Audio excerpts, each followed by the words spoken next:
Olá, alunos! Vamos à nossa terceira aula de reações de eliminação de haletos de alquila.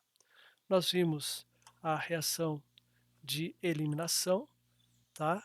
Reação de eliminação E1, em que a quebra da ligação carbono-halogênio, formação de carbocátion e sendo retirado o hidrogênio beta, nós vamos ter o alceno.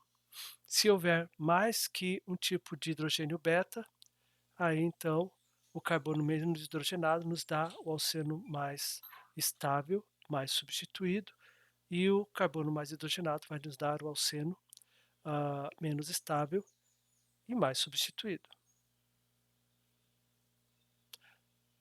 Não, o alceno menos estável e menos substituído. Então, obviamente, como forma carbocátion, pode haver rearranjo, isso é, forma carbocátion, a pergunta é feita, vai sofrer rearranjo esse carbocátion? Tá? Então, fizemos essas considerações em relação ao rearranjo de carbocátion. Vimos também que há uma competição entre E1 e E2, tá? Então, uma competição em relação aos substratos, né, haleto de alquila, e é interessante que eles têm o mesmo tipo de substrato, então eles competem dentro do mesmo tipo de substrato, tá? E, então nós vimos isso com detalhes. E além disso nós vimos a estereoquímica de E2 e E1, né? E no caso de E2 depende do número de hidrogênios que vai ser abstraído no carbono beta, tá? Se tiver dois hidrogênios, ah, nós vamos ter o alceno mais substituído como o alceno mais estável. Se tiver só um hidrogênio, vai depender da configuração do reagente para saber a configuração do alceno formado. E aqui nós temos bastante coisa para ver, né? Vamos ver a eliminação de compostos cíclicos tanto em E2 quanto E1, a eliminação desses compostos cíclicos considerando rearranjo de carbocátions, aí havia E1, a estereoquímica das reações substituição e eliminação, vamos estar agora comparando substituição e eliminação, porque na verdade elas ocorrem juntas, tá? E competem entre si. A cinética do efeito isotópico do deutério para reações químicas e avaliar condições, porque já que substituição e eliminação compete, E1 e E2 compete, SN1 e SN2 compete, então as condições em que eu vou ter SN2 e E2 que competem entre si também. E quando eu tenho condições SN1 e E1 que competem entre si também. Então, e o sumário dos produtos esperados das reações de substituição e eliminação. Então vamos lá. Eliminação em compostos cíclicos E2. Ó, os grupos a serem eliminados em E2, a E2 ela favorece uma eliminação anti. Então, a eliminação anti, os grupos têm que estar, por exemplo, aqui nesse ciclo, em trans. Tá? Se nós considerarmos aí o ciclo hexano, aí então nós vamos trabalhar com a possibilidade, né, de que os grupos estejam axiais entre si. Lembra-se? O grupo que ele está ah, na linha do anel são chamados grupos equatoriais. Ó. Esse daqui, esse aqui, esse aqui, esse aqui. Os grupos que estão ali no ângulo ali de 90 graus, considerando a linha média aqui do anel, tá? Essa é uma conformação cadeira, tá? Uma conformação mais estável do hexano. Eles estão em axiais.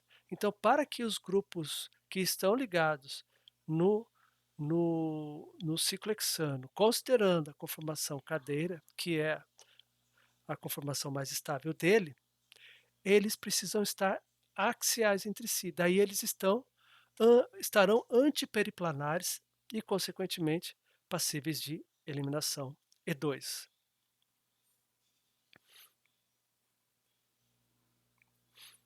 Então, aqui um exemplo, ó. O cloro está em equatorial, tá? Ele não está em axial. É claro que tem 2 hidrogênios aqui, um está em equatorial, outro está em axial. Mas, eles nesse caso aí, eles vão precisa estar em axial, para que E2 a reação de E2 ocorra. O que que pode acontecer? Pode acontecer, tá, uma oscilação no anel.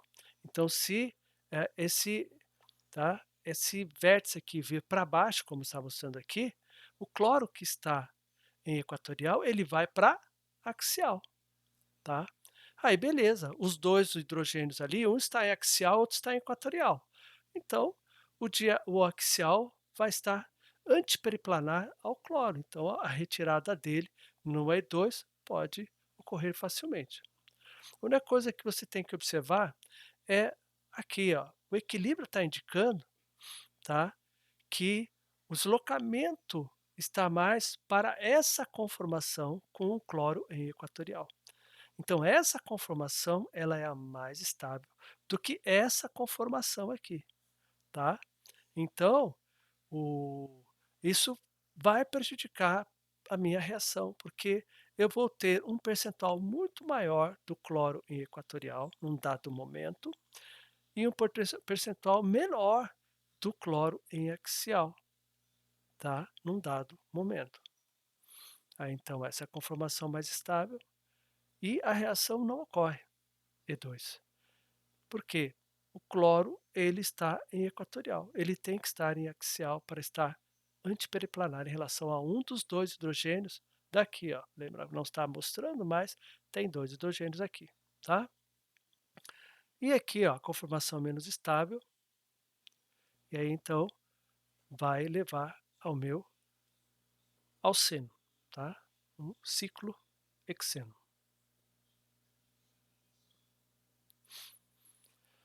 Ó o cloreto de neomentila, tá? Ó, agora o cloro, ele está em axial, então, e tem o hidrogênio que está também em axial, tá? Passivo de eliminação.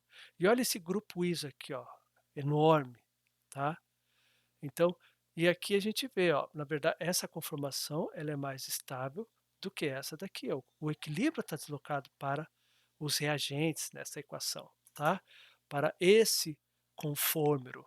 Bom, por quê? Porque o grupo volumoso, normalmente o conformero, esse tipo de conformero, os grupos volumosos ficam em equatorial. Isso dá maior estabilidade para o sistema, para evitar repulsões 1,3 diaxiais, tá?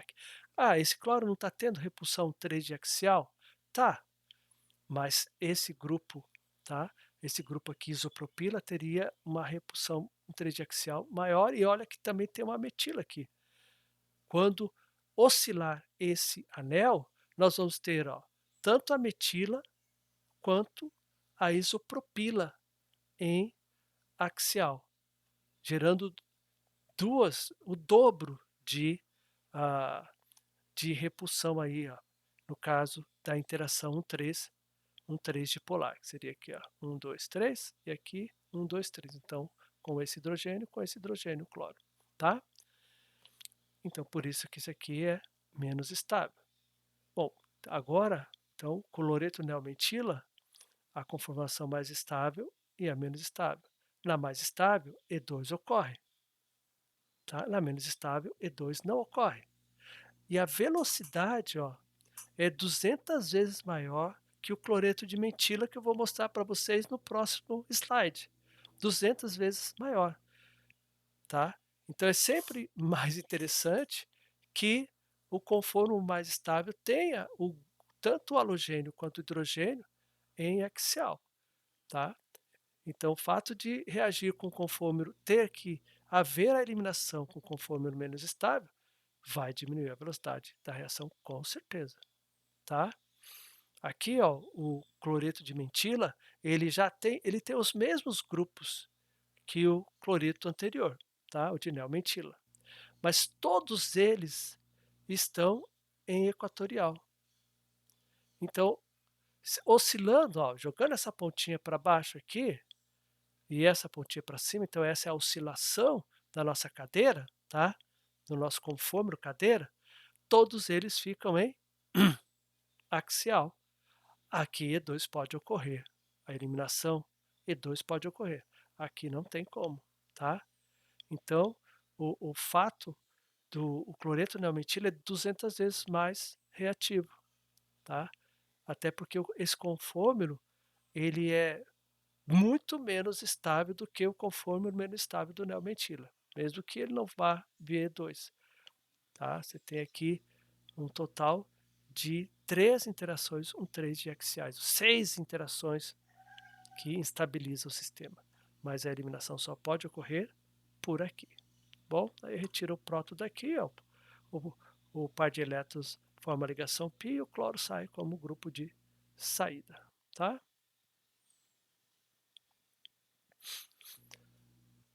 Ainda, agora, E2, né? Então traz um cloro 2-metil ciclo hexano, tá? Ó, de novo, o cloro ele está em equatorial, ele tem que estar em axial. Esse é o conformero mais estável do trans 1-cloro 2-metil ciclo hexano. Quando oscila o anel, o cloro ele vai para axial.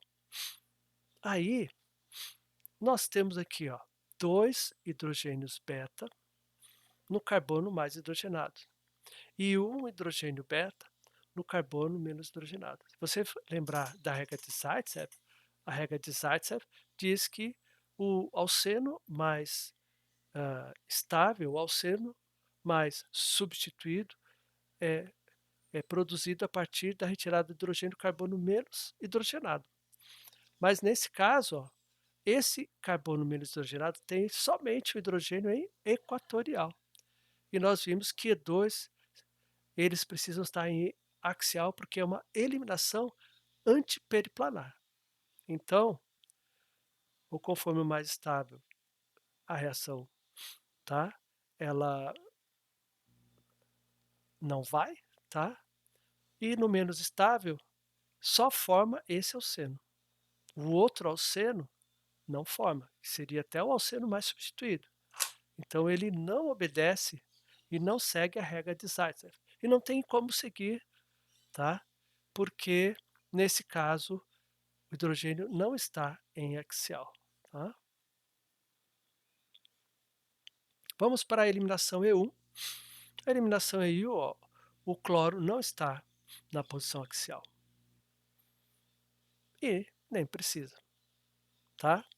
Porque ele vai se romper a ligação carbono-cloro, vai ocorrer um rompimento heterolítico e vai formar o carbocátio. E aí a base vai eliminar, esse hidrogênio não sai sozinho, por favor, nunca faça isso, tá? Precisa de uma base para retirar aqui, mesmo que seja água, tá? Uma base vai retirar aqui esse hidrogênio, o par de elétrons vai formar a nossa ligação π, tá? Então, segue Zaitsev, sai do carbono menos hidrogenado. Também poderia sair daqui também, né? Mas é o carbono mais hidrogenado, tá? Não que esse aqui não forme, ele vai formar o produto minoritário. Então poderia ter a dupla aqui e a dupla aqui com o produto minoritário, tá? Então, ó, a eliminação em compostos cíclicos aqui agora rearranjo de carbocátio, tá? Quando vai E1. Então, nesse caso aqui, ó, formou um carbocátio secundário. Mas se você pensar bem, se houver um deslocamento 1,2 hidreto, nós temos um carbocátio terciário aqui. Então, voa lá, vai ocorrer o deslocamento 2 hidreto, formação do carbocátio terciário, e esse é o nosso produto majoritário, tá? Produto majoritário. Então, não que o minoritário não forme, ele vai formar, mas esse é o produto majoritário, tá bom? Então, agora vamos então falar de estereoquímica, substituição e eliminação juntas, olha aí. Então, vamos dar uma olhadinha. Então, ó, SN1, então a gente vai ter ambos os estereoisómeros, ó, tanto R quanto S são formados, tá? Mas com inversão de configuração se forma mais, entre 50% e 70%, tá bom? E1 também, ó, forma ambos os estereoisómeros E e Z, que a gente está falando agora de dupla ligação, tá? E o estereoisômero com os grupos volumosos de lados opostos da dupla ligação vai dar o nosso produto majoritário, tá? E vai ser o alceno mais substituído. SN2, somente o estereoisômero, com configuração invertida em relação ao reagente. E2, também, ó, ele forma ambos os estereoisômeros E e Z, tá? O estereoisômero com grupos volumosos, no caso o E, tá? Mais, né? Agora, se o carbono beta, e isso nós já vimos, tá? Na aula passada, o reagente está ligado a um hidrogênio. Nesse caso, ó, o estereoisômero formado, ele depende da configuração do reagente. Cinética de efeito isotópico deutério. O que é o deutério, né? O deutério é um elemento hidrogênio com um nêutron no núcleo, tá? Então, ele é mais pesado. A água pesada que se fala aí em reatores atômicos é uma água, basicamente seria o H, HD, o D2O. Então você tem dois deutérios no lugar do hidrogênio. Então ela possibilita aí controlar a reação química no reator, ela captura aí, tá? Captura aí nêutrons com facilidade. Então ela possibilita esse controle. Então é por isso que ela é tão importante quando se fala em reação nuclear, tá? Mas eu posso também utilizar o deutério para investigar a cinética de uma reação.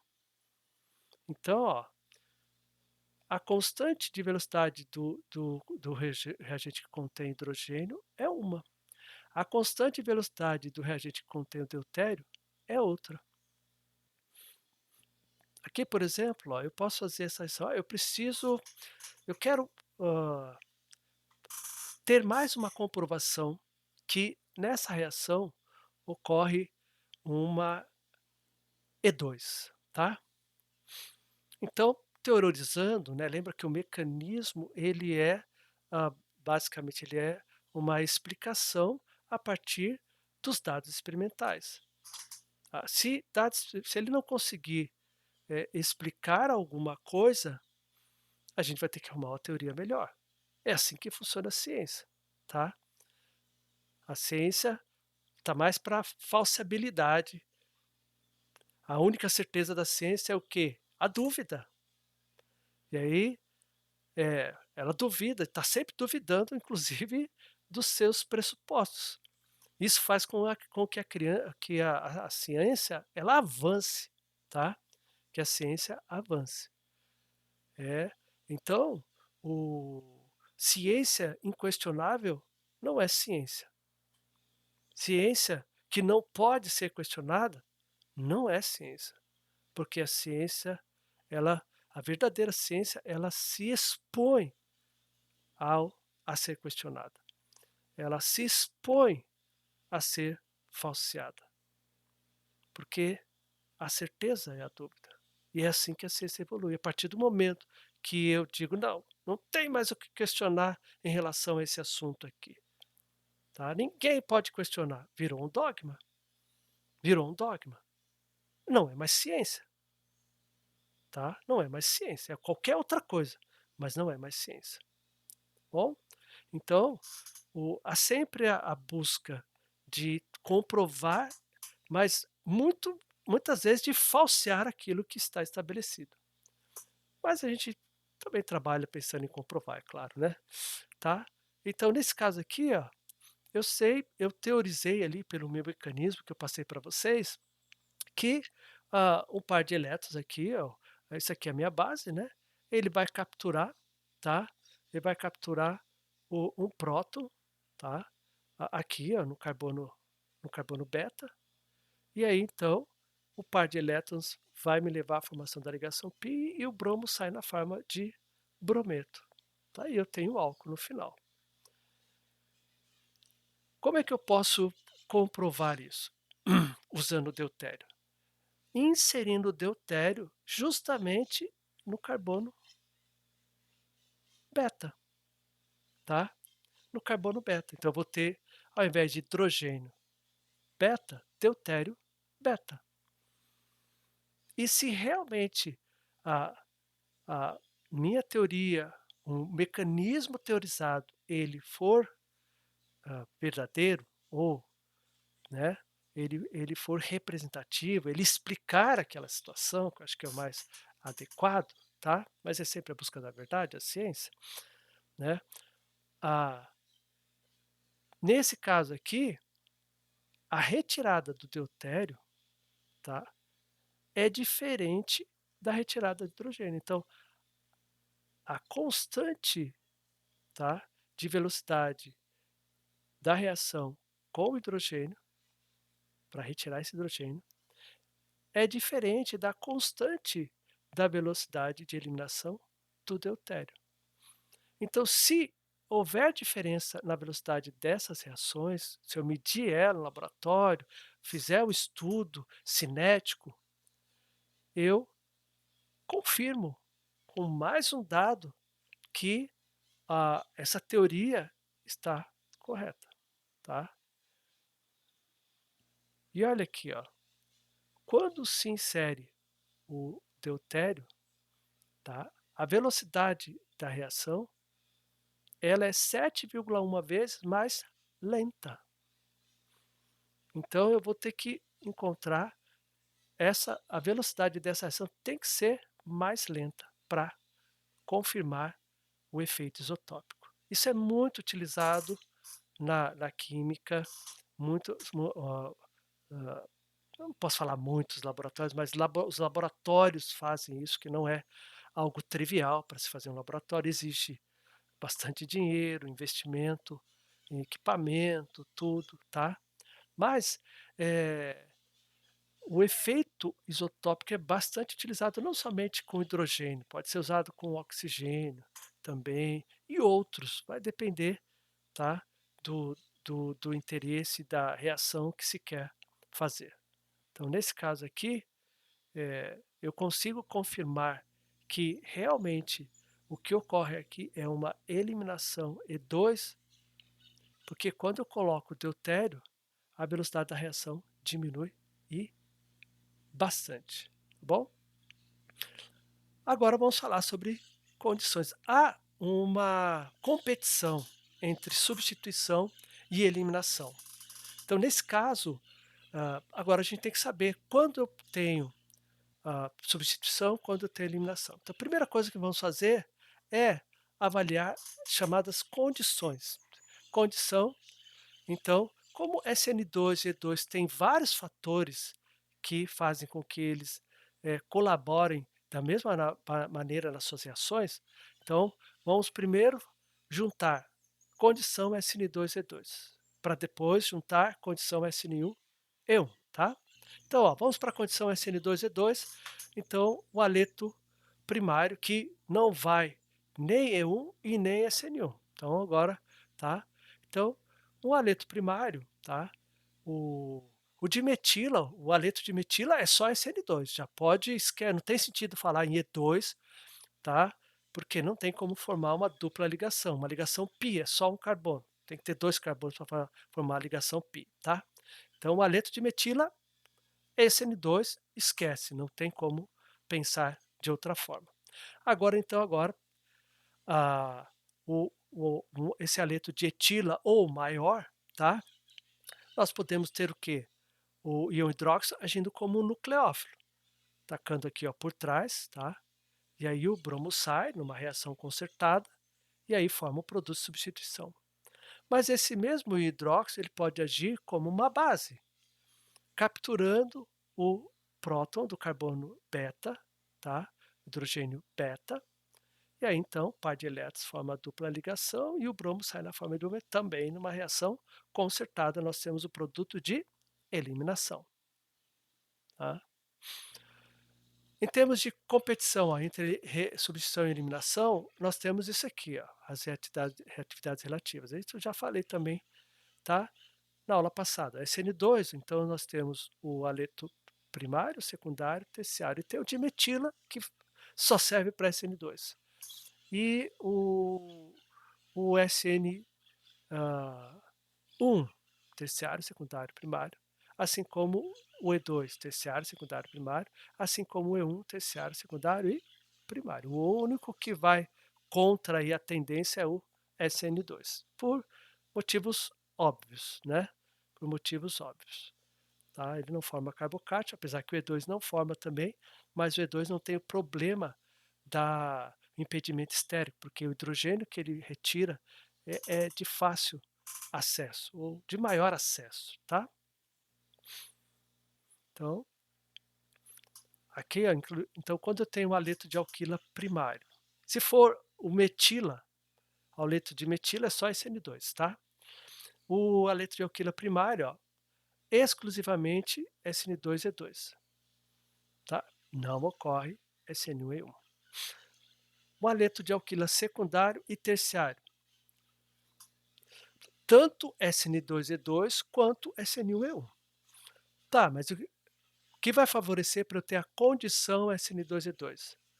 Alta concentração do bom nucleófilo ou da base forte. E o solvente aprótico. Não que não vá no prótico, mas solvente aprótico é melhor. E o que favorece a condição SN1E1? Nucleófilo ruim, base fraca e o solvente prótico, tá bom? Solvente prótico. Continuando ali então, ó, SN2E2, aleto de aquila primário. Então aqui nós temos aqui, ó, esse brometo de propila e o ânion metoxila, tá? Em álcool. Olha o que acontece, ó. Nós temos tanto a substituição, então o nucleófilo vem aqui, ó, por trás, ataca por aqui, e o bromo sai na forma de brometo, reação concertada, 90%, tá? Do metil propil éter. E a eliminação, o nucleófilo vem por aqui, ó, captura o próton, forma a dupla e o bromo sai na forma de brometo, forma o propeno, 10%, tá? Agora, ó, nós temos também um haleto de alquila primário, só que agora tem uma metila. Essa metila, ela gera um impedimento estérico. Lembra, SN2, impedimento estérico, é veneno para SN2. SN2 diminui em termos de rendimento grandemente quando há impedimento estérico. E esse é o impedimento estérico. Enquanto aqui nós temos 90% de SN2, tá? Veja o que vai acontecer. Olha aí, ó. Agora ele passou a ser, o produto de substituição passou a ser o produto minoritário, enquanto o produto de eliminação passou a ser o majoritário, tá? Então, nesse caso aqui, é muito mais fácil abstrair o hidrogênio, tá? No carbono beta do que atacar esse carbono alfa para que sofra a substituição. Então, impedimento estérico, tanto, tá, no haleto de alquila quanto na base, vai atrapalhar esse N2. Ainda, ó, isso que eu acabei de falar para vocês, ó. Agora, o nucleófilo barra base, ele é impedido estericamente. Então, para chegar aqui, ó, e atacar aqui, ó, essas metilas aqui, ó, do tecbutóxido, tá, vão impedir e diminuir a o rendimento grandemente. Olha lá, 15%, tá? Olha a inserção do tecbutóxido aqui, ó. E 85% penteno, um penteno. Então hoje houve uma diminuição bem interessante, bem sensível, tá? Do rendimento. Então o impedimento SN2, veneno, impedimento estérico, tanto no haleto de alquila quanto no nucleófilo, tá? E aí então, se for o haleto de alquila desimpedido estericamente com um, ah, um nucleófilo barra base desimpedido, SN2 é o majoritário.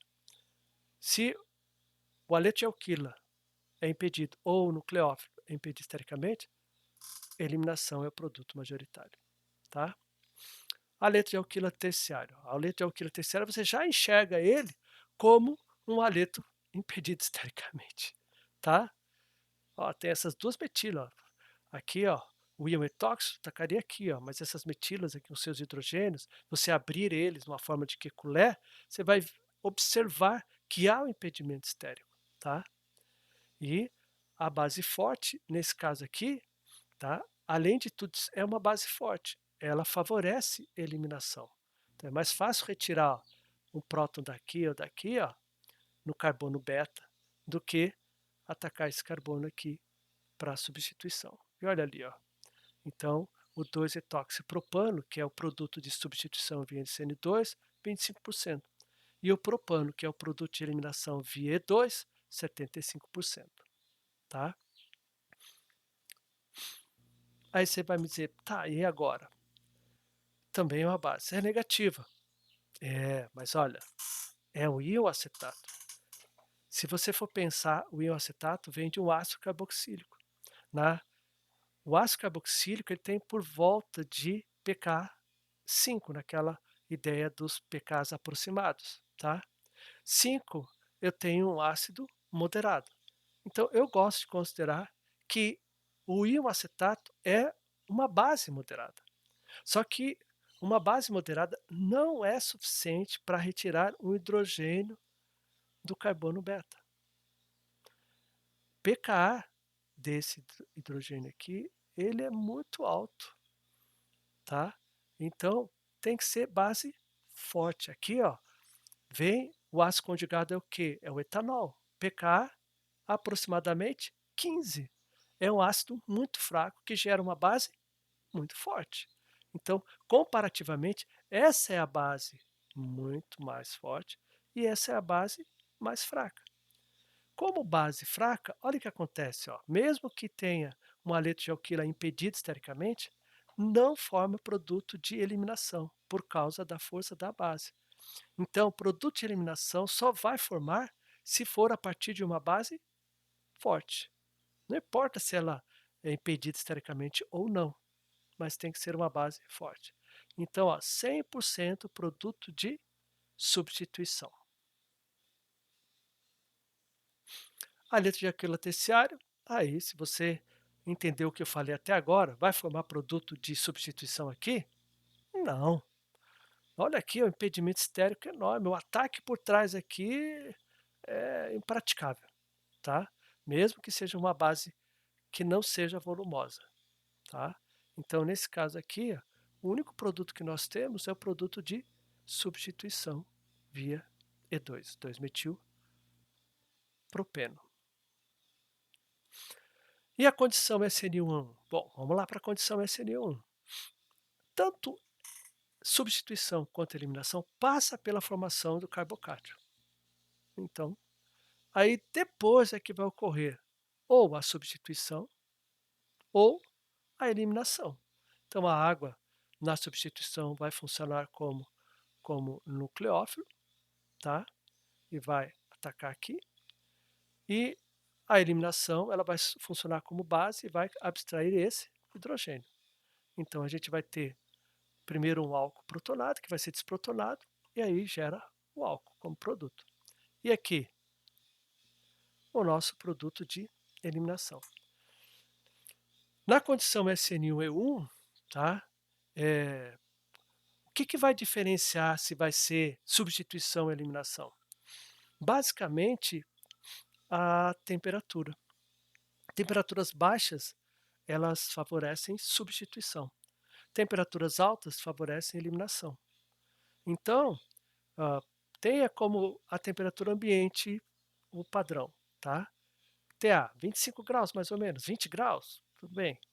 Então, temperaturas abaixo de 20 graus vão favorecer substituição, enquanto as temperaturas mais altas que isso favorecem a eliminação, tá? Então, o sumário ali dos produtos esperados na reação de substituição e eliminação, olha lá. Então, ó, a letra de alquila, primário, tá? Os benzílicos também podem ser pensados aqui, tá? Eles vão estar mais por aqui, ó. A letra de alquila, primário, ó. SN2 versus E2. Ó, primariamente, substituição, tá? a menos que haja impedimento estérico. Aí, veneno para SN2, no aletilquila ou nucleófilo. Nesse caso, eliminação é favorecida, tá? Não ocorre nem SN1 nem 1. Aleto secundário, ocorre substituição e eliminação. Ó, bases fortes e volumosas aumentam a porcentagem de eliminação. O mesmo vale aqui para cima. As bases fortes e volumosas, principalmente as bases volumosas, tá? Então, é o que foi dito aqui, ó. Havendo impedimento estérico, aí favorece a eliminação, as bases volumosas, tá? Então, bases fracas acabam favorecendo a substituição, bases moderadas. Ó, tanto ocorre substituição e eliminação. E o que vai depender aqui? Temperatura. Mais menor temperatura substituição, maior temperatura eliminação, vai levar ao produto majoritário. Terciário, somente eliminação. SN2 não ocorre, porque daí o impedimento estérico, tá? Faz com que não ocorra SN2. E SN1 e 1 ocorre também. E o que vai diferenciar entre eles? A temperatura, tá? Então, indique nas condições dadas A e B, tá? Então tá aqui, ó, A e B, A é metóxido em condições SN1 e a B é metoxissódio em condições SN2E2. Lembrando que o metoxissódio, o sódio não participa da reação, tá? Então é só o íon metóxico, que ele vai ser a base barra nucleófilo. E aqui é metanol, né? Então, metanol, perdão, então eu vou começar de novo. Começando de novo. Então, ó, indique as condições dadas A e B, que tipo de reações podem ocorrer, se haverá quantidades similares ou não de produto de substituição e eliminação. Então, a condição dada é essa daqui, ó, A e B. Metanol em condições SN1E1 e o metoxsódio em condições SN2E2. O sódio não participa, ele é só o contraíon no meio racional. Então, é o íon metóxico que vocês devem pensar, tá? E aí, nós temos as 4 situações. Você vai avaliar, tá? Vai trabalhar a 1, 2, 3 e 4, tanto na condição A quanto na condição B. Ah, mas e caso não ocorra nada na condição A? Diga que não ocorreu nada. Caso não ocorra nada na condição B, diga que não ocorra nada, tá? Mas faça essa avaliação, que sim ou que não, e aí então diga aí, ó, que tipo de reação pode ocorrer, tá? Se vai ser na condição SN1E1, SN2E2, trabalhando, né, na condição SN1 e condição SN2, então que tipo de reação vai ser, se haverá quantidades similares, então, ou se vai ter produto majoritário, se o majoritário é de substituição ou de eliminação, tá? Desenha as estruturas direitinho. E aqui, ó, aqui já dê os produtos de substituição e eliminação para as seguintes reações, mostrando a configuração de cada produto. Então, tá em inglês aqui, tá? Mas é fácil de ler para vocês, tá? E aí, então, ó, já está dizendo que a condição é SN2E2, SN1E1, SN2E2, então indique aí os produtos de substituição e eliminação, se vai formar o produto de substituição e eliminação, e qual produto é o majoritário, e inclusive a configuração, se for, no caso de substituição, RS, se formar carbono assimétrico, e na dupla EIZ, tá? Considerando. Então tá aí até o item F para vocês. Aí a nossa bibliografia, Paula Bruce, volume 1, volume 2, 2006. Matou num, tá? Obrigado pela atenção em javanês. Soli, Dio, Glória.